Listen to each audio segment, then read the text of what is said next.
సాంబ సదాశివ మహాదేవ హర గిరిజారమణ.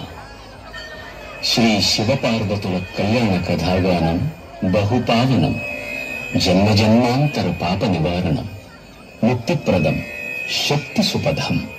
జగదీశ జగదీశ్వరి కళ్యాణం అంటే జగత్ కళ్యాణం.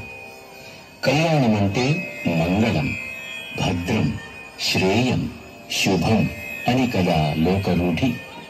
కనుకనే లోకకంటకుడైన తారకాసురుని సంహరించి యోగకారకమైన విశ్వశ్రేయస్సును ఆశించి ఆ పరమ ప్రయోజనాన్ని నెరవేర్చగల కారణజన్ముని సంభవింపచేయడానికే ఈ శివపార్వతుల కళ్యాణం.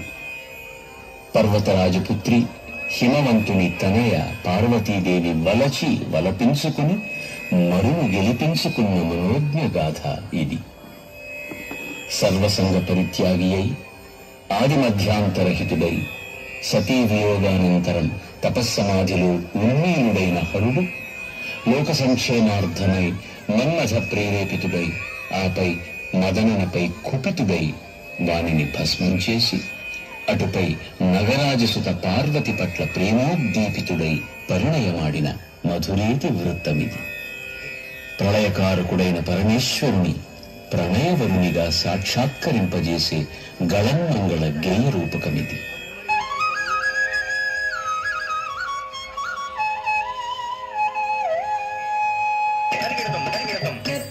గణపతిం భావయే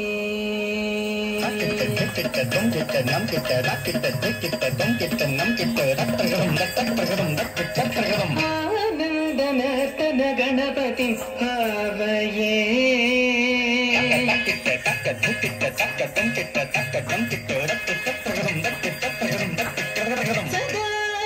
సదానందనర్తన గణపతిం భావయే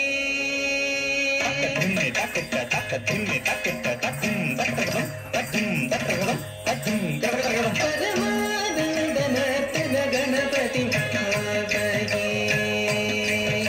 చిదాకార మూలాధార ఓంకార గజవదనం పరమానందనర్తన గణపతిం భావయే చిదాకార మూలాధార ఓంకార గజవదనం పరమానందనర్తన గణపతిం భావయే చిదాకార మూలాధార ఓంకార గజవదనం పరమానందనర్తన గణపతిం భావయే చిదాకార మూలాధార ఓంకార గజవదనం పరమానందనర్తన గణపతిం భావయే.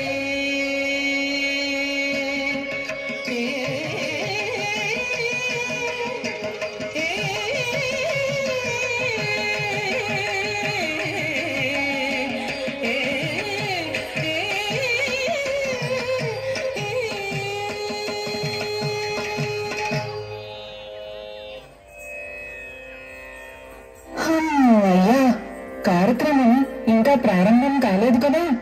పెళ్లివారు వచ్చేసారేమోనని హడలిపోతూ పరుగున వచ్చాను. నీలాగే వాళ్ళును అలంకారాలు పూర్తి కావద్దు. చాలే. అవును, ఒక చమత్కారం గమనించావు? తల్లిదండ్రుల పెళ్లి ప్రారంభానికి ముందు తనయుడికి మనోరాకాన్ని